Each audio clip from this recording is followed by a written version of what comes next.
Dans un royaume immense, autrefois baigné de lumière, régnait désormais la peur. Un monarque cruel, que l'on surnommait le roi des cendres, avait étouffé la joie de son peuple sous un voile de fumée et de silence. D'une main de fer, il dirigeait un monde où les villages brûlaient, les rivières s'asséchaient et où plus personne n'osait élever la voix. Chaque jour, ses soldats arrachaient un peu plus l'espoir des cœurs, semant la désolation sur leur passage. La résignation semblait avoir gagné toutes les âmes, jusqu'à ce qu'un jeune garçon, seul contre tous, décide de dire non. Ce garçon, c'est Hélios. Orphelin d'un forgeron courageux, exécuté pour avoir osé défier le roi, il a grandi au milieu des ruines. Sa seule nourriture était les histoires interdites, chuchotées à voix basse, celles des héros d'un autre temps, d'une époque où le courage illuminait le monde. Hélios ne possédait ni armée, ni épée étincelante. Il n'avait qu'un vieux médaillon, unique souvenir de son père, et une conviction brûlante qui grandissait en lui. Un roi peut bien régner par la peur, mais le courage, lui, peut rallumer un royaume tout entier. Le point de non-retour fut atteint lorsque le roi, dans un acte de tyrannie ultime, ordonna d'éteindre tous les feux du royaume. Chaque foyer, chaque lanterne, chaque flamme devait disparaître, pour que l'obscurité devienne le symbole de son pouvoir absolu. Mais cette nuit-là, alors que le silence et les ténèbres s'abattèrent sur les terres, un geste simple changea le cours de l'histoire. Au cœur de la nuit, Hélios alluma une flamme. Une seule petite flamme vacillante, mais qui brillait comme un défi lancé au visage du tyran. Cet acte de rébellion ne passa pas inaperçu. Immédiatement traqué par les gardes royaux, Hélios dut fuir. Sa course désespérée le mena loin de son village, jusqu'aux sommets escarpés des montagnes, là où personne n'osait plus s'aventurer. C'est là, caché dans une crevasse oubliée, qu'il découvrit un ancien sanctuaire secret, le cœur des braves. En y pénétrant, il réveilla sans le savoir Auréa, l'esprit du feu sacré, gardienne de la volonté des anciens rois justes qui avaient autrefois gouverné avec sagesse et compassion. Auréa, une silhouette de lumière et de chaleur, vit en Hélios non pas un simple garçon, mais l'étincelle de ceux qui ne plient jamais. Le feu que tu portes en toi, Hélios, ne brûle pas pour détruire, lui dit-elle d'une voix résonnant comme un écho millénaire. Il brûle pour éclairer le chemin.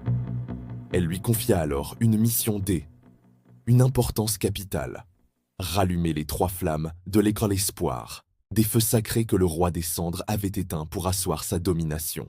La première, la flamme du peuple, symbole de la solidarité, était cachée au plus profond des mines d'airain. La deuxième, la flamme de la vérité, qui révèle les mensonges, était scellée dans la bibliothèque royale, sous la surveillance constante des sbires du roi. Et la troisième, la plus puissante, la flamme du ciel, était prisonnière de la couronne même du roi des cendres. Avant de pouvoir espérer accomplir cette quête, Hélios dut d'abord traverser seul un royaume dévasté. Son voyage fut une épreuve solitaire, un pèlerinage à travers la désolation. Il marcha sur des champs encore fumants, cicatrices des guerres passées. Il traversa des villages réduits en cendres, où les rares survivants se déplaçaient comme des ombres, murmurant leurs peines pour ne pas attirer l'attention. Partout, les statues des héros d'antan gisaient à terre, brisées, un effort délibéré du roi pour effacer toute mémoire du courage. Mais dans ce paysage de désespoir, Hélios ne se contenta pas de passer. Partout où il allait, il laissait une trace. Un feu de camp pour réchauffer une famille transie, une torche allumée sur la place d'un village abandonné. Chaque flamme était une promesse, un murmure qui disait « L'espoir n'est pas mort ». Et peu à peu, les étincelles qu'il semait commencèrent à prendre. Les villageois, d'abord méfiants, se mirent à croire à nouveau. Les chuchotements se firent plus audacieux. Les regards se relevèrent. C'est sur cette route, pavée de cendres et de nouvelles lueurs, qu'il rencontra ceux qui allaient devenir ses plus précieux alliés. D'abord, il y eut Lyra, une voleuse à l'agilité stupéfiante et à l'esprit vif, dont le sourire masquait une profonde blessure. Elle avait juré de venger sa famille, anéantie par la cruauté du roi. Puis, son chemin croisa celui de Néro, un ancien chevalier de la garde royale, déchu et rongé par les remords. Il avait servi le tyran, mais son sens de l'honneur, longtemps enfoui, l'appelait désormais à se battre pour la justice. Enfin, au fond d'une forge abandonnée, Ils réveillèrent Talos, un colosse mécanique, vestige d'une armée oubliée, une merveille de technologie ancienne, dont la force était aussi grande que la loyauté. Ensemble, ils cessèrent d'être des individus isolés par le chagrin et la peur. Ils devinrent la flamme libre, un symbole vivant de résistance, un phare d'espoir dans un royaume écrasé par les ténèbres. Leur nom se propagea comme une traînée de poudre, portée par le vent dans chaque recoin du royaume, ravivant les braises de la révolte. Le jour où la rébellion éclata enfin, le ciel lui-même sembla s'embraser. Guidé par la détermination d'Hélios, le groupe infiltra le palais de Cendre, une forteresse lugubre et menaçante. Ils bravèrent les gardiens de fer, des automates sans âme, et déjouèrent les illusions créées par la magie noire du roi, des pièges conçus pour briser l'esprit des plus courageux. Enfin, ils parvinrent à la salle du trône. Là, assis sur un siège sculpté dans l'obsidienne, se tenait le roi des cendres, enveloppé dans un manteau qui semblait tissé d'ombre.